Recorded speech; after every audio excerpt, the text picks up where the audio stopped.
দীর্ঘ ৮ বছর সূর্যের আলো দেখতে পাননি আয়নাঘরের আরেক বাসিন্দা ব্রিগেডিয়ার আজমি। দৃষ্টিশক্তি থাকার পরও দীর্ঘ ৮ বছর সূর্যের আলো দেখতে পাননি ব্রিগেডিয়ার আজমি। তিনি আয়নাঘরে বন্দী ছিলেন এই দীর্ঘ সময়ে। মুক্তি পাওয়ার পর আলোকিত জীবনের স্বাদটা কেমন তার?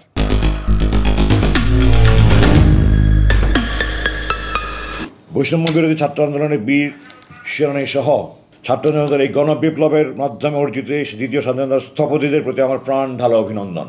২৯,৭৯৪ ঘন্টার সেই নির্মম জীবন থেকে আপনারা আমাকে মুক্তি দিয়েছেন, এই জন্য আমি আপনাদেরকে আন্তরিক অভিনন্দন জানাই আমার পরিবারের পক্ষ থেকে। আপনাদের ঋণ শোধ আমি কোনোদিন শোধ করতে পারবো না। ২০১৬ সালে বরখাস্তকৃত ব্রিগেডিয়ার জেনারেল আজমিকে রাতের আধারে তার বাসভবন থেকে তুলে নিয়ে যায় আইনশৃঙ্খলা রক্ষাকারী বাহিনী। তারপর তার উপর নেমে আসে ভয়াবহ নির্যাতন। ২২শে আগস্ট ২০১৬ সালে রাতের ভাত খাচ্ছিলাম। এই সময় সরকারের গুন্ডা বাহিনী সে খালি আমার গায়ে হাত তুলে নিয়ে বাকি এমন দুর্ব্যবহার করেছে এবং শেষ পর্যন্ত আমি আমার সম্মান বাঁচানোর জন্য আমি হাত উঠিয়ে দিচ্ছি, না হলে তারা আমার গায়ে হাত উঠিয়ে দিত। আমি হাত দিয়েছি, হাত বেঁধেছে, আমার চোখ বেঁধেছে, চোখ বেঁধে আমাকে নিচে গাড়িতে গিয়ে উঠিয়েছে, মাইক্রোবাসে নিয়ে উঠিয়েছে, তারপরে গাড়িতে নিয়ে আমাকে মুখোশ পরিয়েছে, তারপরে তারা আমাকে বাড়ি থেকে নিয়ে গেল। কেমন ছিল আয়নাঘরের বন্দি জীবন? আসুন সেই করুণ কাহিনী শুনি ব্রিগেডিয়ার আজমির মুখে। আমার রুম থেকে আমাকে টয়লেটে নিয়ে যাওয়ার পথে প্রায় 50 কদম যেতে হতো।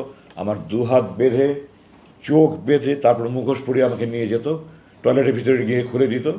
বাইরে দিয়ে তারা স্টিলের দরজা বন্ধ করে তালা মেরে দেখতো, তালা মেরে রাখতো। আমার কাজ শেষ হয়ে আমি নক করলে তারা দরজা খুলে এসে আবার চোখ বেঁধে, হাত বেঁধে, মুখোশ পরিয়ে নিয়ে আসতো।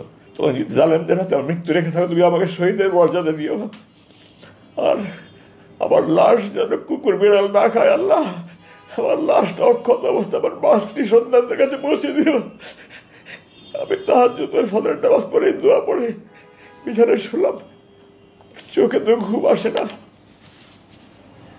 আয়নাঘরের খাবার কেমন ছিল, আর যারা এই আয়নাঘর পাহারার দায়িত্ব ছিল তাদের আচরণই বা কেমন ছিল? খাবার দিত আমাকে 3 বেলা খাবার যাই দিত, রান্নার এত মান দেখলে আমার রান্নার ব্যাপারে আমার চেহারা দেখে আমার খেতে ইচ্ছে হতো না। আর চোখের খাবার সামনে বসলে আমার চোখ দিয়ে ঝরঝর করে পানি পড়তো, আমি খারাপ কি। তারা আমাকে ধমকের সুরে, হুকুমের সুরে কথা বলতো। আমার সমস্ত শরীর আগুন জ্বলতে, কিছু করতে পারতাম না, প্রতিবাদ করতে পারতাম না। ৮ বছর জীবন থেকে চলে গেছে অন্ধকার প্রকোষ্ঠে। শুধু তাই নয়, আজমি এই সময়ে হারিয়েছেন তার মা বাবাকেও।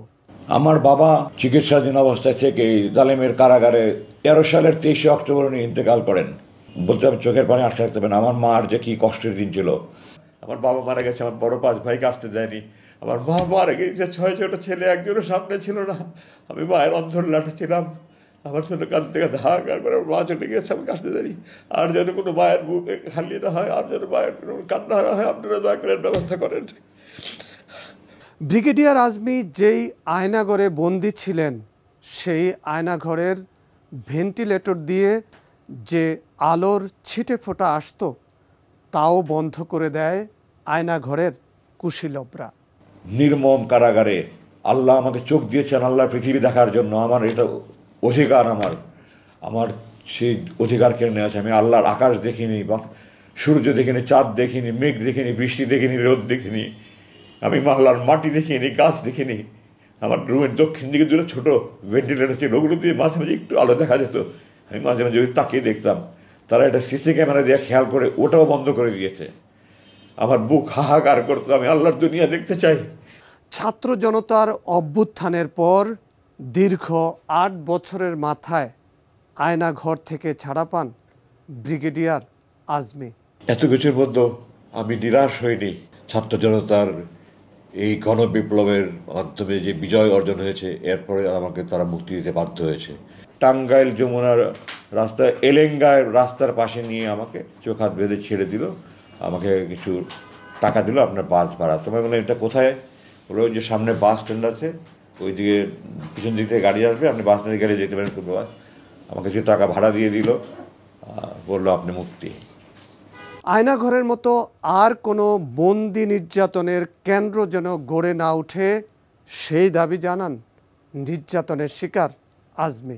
সরকারের কাছে বিচার চাই, আপনাদের কাছে বিচার চাই, আপনারা এদেরকে খুঁজে বের করুন, এদেরকে একটা একটা করে বিচার করে তাদের যদি যার যে প্রাপ্য শাস্তি তা সেই শাস্তি প্রাপ্য দেবে। সরকারের কাছে আহ্বান জানাই, আপনারা আমাকে সহ যত রকমের যত গুম খুন ধর্ষণ রাহাজানি যত অন্যায় বিচার জুলুম হয়েছে এই সবগুলির দোষী ব্যক্তিদের শাস্তি পূর্ণাঙ্গ বিচার করে মৃত্যুদণ্ড হোক, যে দণ্ড হোক আপনার সেই দণ্ড প্রদান করেন।